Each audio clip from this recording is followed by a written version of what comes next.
Hello guys, I'll be showing you how to pin Roblox Studio to your taskbar without it disappearing every time. Well, technically it's not a perfect fix because it's just a VBS file. Also guys, don't mind my TXT files.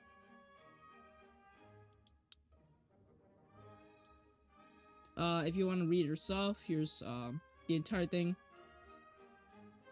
The only things that you have to modify yourself is the path to your Roblox Studio version, which is, quite easy. You can just, open file location, copy the path, or you can just replace your name if you know it in both slots. Well, this one's not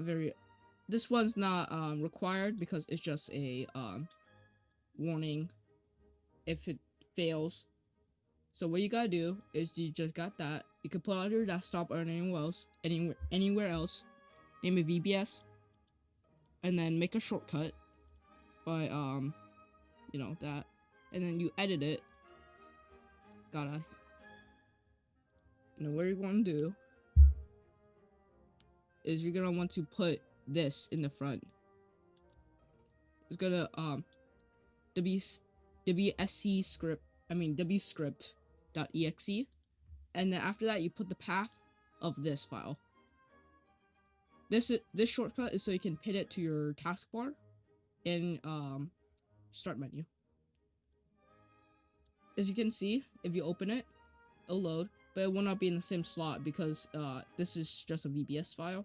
It's just a link to that.